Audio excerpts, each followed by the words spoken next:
हमारी संस्कृति का प्रचार तत्वदर्शी महापुरुषों ने किया है।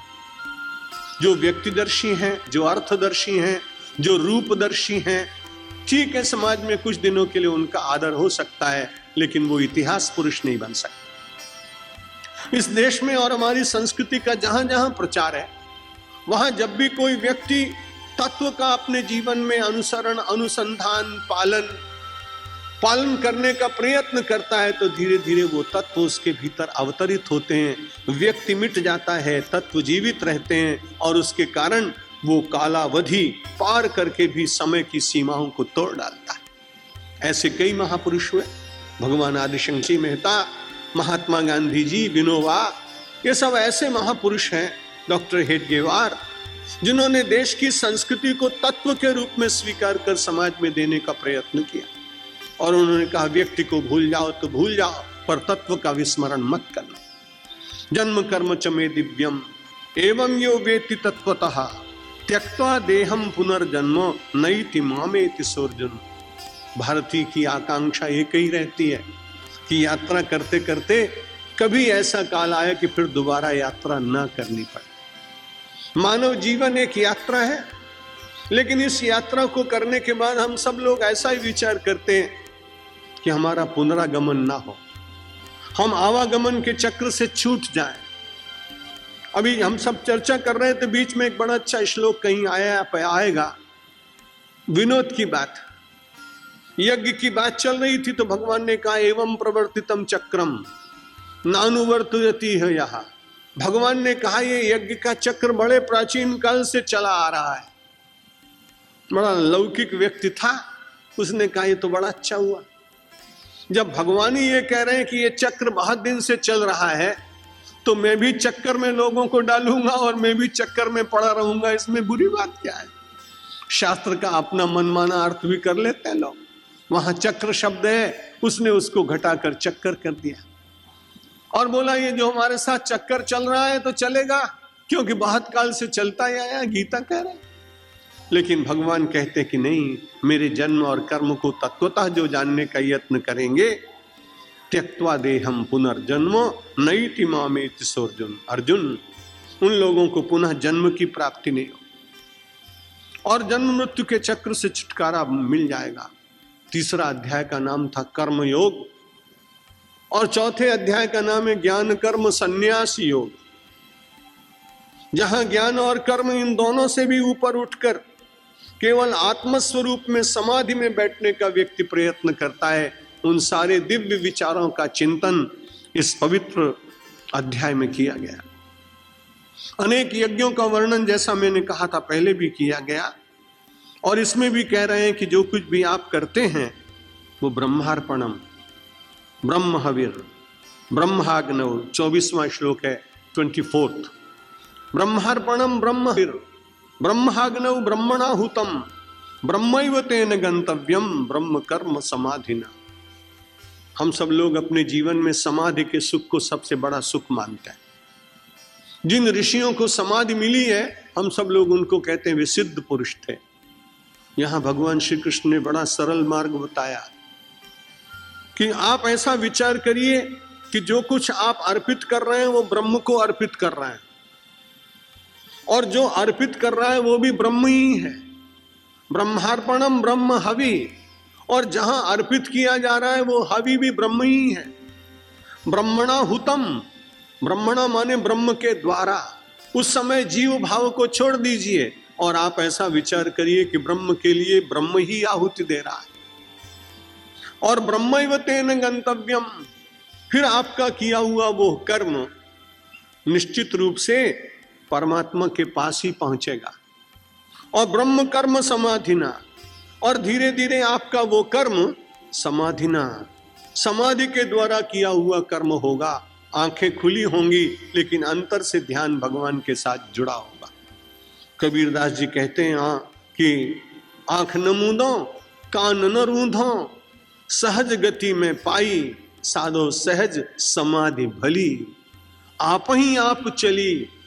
ये ब्रह्मार्पणम का भाव है, जिसमें व्यक्ति जगत में रहता है, कपड़े नहीं बदलता, आश्रम नहीं बदलता, जाति नहीं बदलता, बिना कुछ बदले हुए परिवर्तन कुछ न करना पड़े और अपरिवर्तनीय मिल जाए तो कैसी अद्भुत बात। परमात्मा अपरिवर्तनीय है, उसमें कभी कोई परिवर्तन नहीं होता। यहां पर भगवान ये कृष्ण की मूर्ति रखी, किसी व्यक्ति की होगी, किसी व्यापारी की होगी, कुछ दिनों के बाद किसी मंदिर में प्रतिष्ठा हो जाएगी। आप नोट कर लेना, 99 में हो, 2000 में हो, और फिर आप 15 साल के बाद भी इस मूर्ति को आप देखने के लिए जाना, तो आपका बच्चा जब 15 साल का हो जाए तो उसकी छोटी छोटी दाढ़ी और मूछ निकलने लगती है। पर संसार में यहां से लेकर और इंडोनेशिया तक मैंने जितनी मूर्तियां देखी, कोई 2000 वर्ष की, कोई 900 वर्ष की, कोई 20 वर्ष की, कोई 50 वर्ष की, लेकिन मुझे बड़ा आश्चर्य हुआ कि उनके मुख में कोई परिवर्तन ही नहीं हुआ, क्योंकि वो अपरिवर्तनीय है। जो अपरिवर्तनीय है उसमें परिवर्तन कैसे? ब्रह्म कर्म करते हुए, ब्रह्मार्पण भाव से जीवन का कर्म करते हुए व्यक्ति समाधि के सुख पर पहुंच जाता है, जो भारतीय संस्कृति के मानने वाले के लिए सबसे बड़ा सुख माना गया है। अनेक यज्ञों का वर्णन करते हैं भगवान, द्रव्य यज्ञास तपो यज्ञा योग यज्ञास तथा परे 28 स्वाध्याय ज्ञान यज्ञाश्च यतितः यतयः संशित व्रता। एक द्रव्य यज्ञ है। नैरोबी में एक भाई मुझे पिछले साल मिले थे, उन्होंने कहा मैं हरिद्वार में आऊंगा, मुझे अतिरुद्र यज्ञ करना है। महारुद्र यज्ञ तक मैंने कराए थे, अतिरुद्र का मुझे मालूम नहीं था। मैंने पंडितों से पूछा, बोले 3-4 महीने तक चलेगा हमारा, और कम से कम 20-25 लाख रुपए खर्च होंगे। मैंने उस बंधु को फोन कर दिया, उसने कहा ये तो यज्ञ हमें मालूम था कि इतना पैसा खर्च होगा, अभी तक योग नहीं बन पाया, लेकिन उनकी करने की इच्छा है। जो इस प्रकार का यज्ञ करते हैं वो जानते हैं कौन सा यज्ञ होता है? द्रव्य यज्ञ, क्योंकि पैसे से होता है, उसमें बहुत अर्थ का विनिमय करना पड़ता है। द्रव्य यज्ञास तपो यज्ञ। हमारे हरिद्वार में भारत माता मंदिर के बिल्कुल बगल में एक नरसिंह मंदिर, उसमें एक बड़े दिव्य महात्मा तपस्वी रहते थे। मैं भी उनको कभी कभी नमस्कार करने जाता, बड़ा आदर करते थे, इससे मेरा नमस्कार स्वीकार नहीं करते थे, वो भी खड़े हो जाते। लेकिन मैंने अपनी आंखों से देखा कि वो 14-14, 15-15 घंटे बैठकर जप करते, 12 वर्ष तक तपश्चर्या की। अब उनकी तपश्चर्या क्या है? वो तपयज्ञ है। जो पैसे से खर्च करके हवन कुंड बुलाकर 1000 ब्राह्मणों के द्वारा कराया जाए वो द्रव्य यज्ञ। जो व्यक्ति अकेले बैठकर अपनी समस्त कामनाओं को अपने ही अंतर के हवन कुंड में भस्म करते हुए, आहुति देते हुए, समस्त कामनाओं की धूमाग्नि को समाप्त कर केवल प्रकाश में जीने का प्रयत्न करने वाला व्यक्ति तपयज्ञ करता है। द्रव्य यज्ञास तपो यज्ञा योग यज्ञास तथा परे। और एक योग यज्ञ है कि प्रातः काल उठे और पातंजल ने जैसा बताया योग दर्शन में, उसके अनुसार अपनी चित्त वृत्तियों का निरोध करने के लिए प्राणायाम किया, धारणा की, ध्यान किया, प्रत्याहार किया, समाधि तक पहुंचे, तो वो बहुत बड़ा यज्ञ है, लेकिन वो योग यज्ञ है। एक चौथा यज्ञ बताते हैं भगवान, कहते हैं स्वाध्याय ज्ञान यज्ञाश्च। जो रोज बैठ करके अपना अध्ययन करता है, स्वाध्याय का मतलब केवल पुस्तक पढ़ना नहीं, किसी एक ही ग्रंथ का वाचन करना, वो भी स्वाध्याय। लेकिन उस ग्रंथ का अध्ययन करने के बाद अपना अध्ययन करना बड़ी कठिनाई है। अपना अध्ययन लोग नहीं करते हैं, दूसरे का अध्ययन खूब चलता है। किसी से पूछो तो उंगली उठा उठा के बताएंगे, अरे उसको तो मैं अच्छी तरह जानता हूं। और जब आप ये कहते होते हैं कि उसको आप अच्छी तरह से जानते हैं, तो एक उंगली तो उसकी तरफ उठी होती है और 3 उंगलियां आपकी तरफ होती हैं कि जरा अपने को भी देखिए महाशय, आप कैसे हैं। जितना आप उसको बुरा बता रहे हैं उससे 3 गुने तो आप ही हैं, क्योंकि तीनों उंगली आपकी तरफ इंगित कर रहे हैं।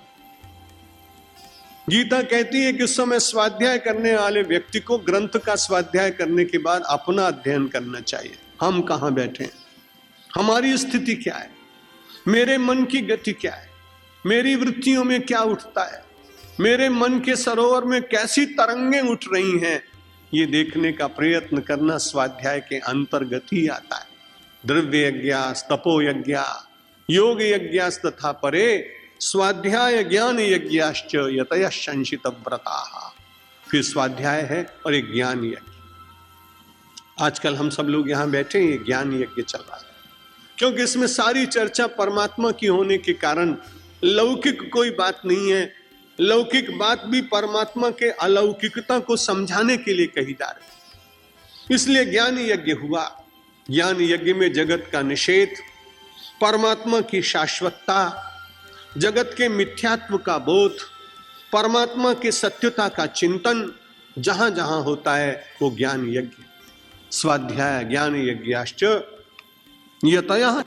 चिकित्सक के मन में श्रद्धा हो कि मैं अपने रोगी को बिल्कुल ठीक करूंगा, जब ये श्रद्धा बलवान होती है जगत में तो उसको लौकिक लाभ दिलाती है, और जब ये श्रद्धा आध्यात्मिक क्षेत्र में प्रकट होती है तो वो परमात्मा तक व्यक्ति को पहुंचा देती है।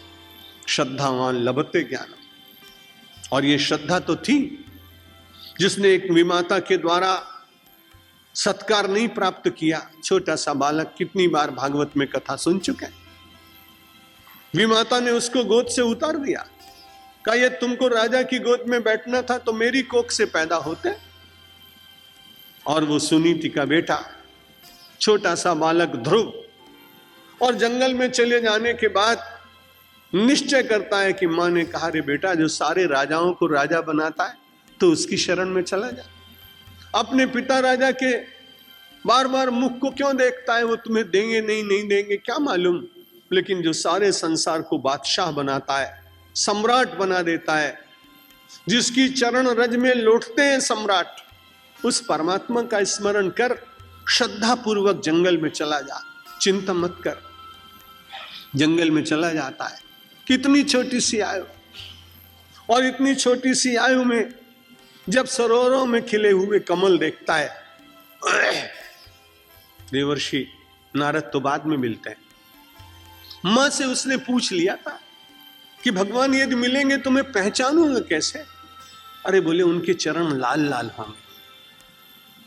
कमल लाल होता है, ज्यादातर वर्णन अरुण कमल से ही हमारे शास्त्रों ने देवताओं का दिया है, अब उसको तो मालूम नहीं बेचारे। सरोवर में उसने देखा कि अरे इतने लाल कमल खिले हुए हैं, बड़ा प्रसन्न हो गया, आज तो भगवान के चरण मिल गए। कूद पड़ा, सरोवर में कूद पड़ा, कमल के फूल देखता है, चरण मिले नहीं, लेकिन भगवान को ऐसा लगता है कि डूब न जाए। कमलों को फूल बार बार पकड़ता है लेकिन चरण कमल नहीं मिलते हैं, लेकिन चरण कमल नीचे छिपाए बैठा हुआ भगवान उसको डूबने नहीं देता है, क्योंकि थोड़ी तपश्चर्या और हो जाए, उसके बाद जब मिलूंगा तो उसका स्वाद ही कुछ और होगा। सरोवर से निकल पड़ता है। कहा था भगवान की आंखों में तेज बहुत होता है। रात्रि हो गई थी, वृक्ष के नीचे एक सिंह बैठा था और सिंह की आंखों में से चमक निकल रही थी। बड़ा प्रसन्न हुआ, आज तो भगवान मिल गए, क्योंकि नेत्र से ज्योति प्रकट हो रही है ना। जो सिंह बालक को विदीर्ण कर देता अपने नखों के द्वारा, वो जाकर कहता है तुम्हारे नेत्रों से दिव्य तेज प्रकट हो रहा है, अब भगवान बोलो ना मेरे साथ। लेकिन वो सिंह अपनी गर्दन हिलाता है, अपने बालों से उसको वात्सल्य प्रदान करता है, बोल नहीं पाता है, केवल इतना ही निषेध करता है कि जरूर मेरी आंखों में तेज है, लेकिन तेज वो इसलिए है कि जगदम्बा मुझ पर बैठती है, मेरा तेज अपना नहीं है, इसलिए बेटा और आगे जा। और वो आगे चला जाता है। अनेक परीक्षाएं देने के बाद श्रद्धा टूटती नहीं। तब देवर्षि नारद कहते हैं ओम नमो भगवते वासुदेव का जप करो। अब तो परीक्षा तुम्हारी होने वाली नहीं है, क्योंकि तुम परीक्षा दे चुके हैं। जहां से लोग अपने प्राणों की रक्षा करने के लिए भागते हैं, उन सिंहों के बीच में तो तुम रह लिए हो, सरोवर में तो तुम डूब लिए हो, रात्रि के नक्षत्रों में टिमटिमाते हुए परमात्मा के दिव्य सौंदर्य का दर्शन करने के लिए तुम्हारी आंखें मचलती रही हैं। अब शेष ही क्या है, थोड़ा सा नाम लो। और उसने नाम लिया, भगवान प्रकट हुए, अपना शंख उसके गाल पर छुआया, कपोल को स्पर्श करते ही सारा ज्ञान उसको प्राप्त हो गया। लौट के आया, भगवान ने कहा चिंता मत कर, तुझको ऐसा राज्य देंगे जो सारी दुनिया में ध्रुव तारे की भांति आज भी चमकता दिखाई पड़ेगा और लोग ध्रुव को याद करते रहेंगे।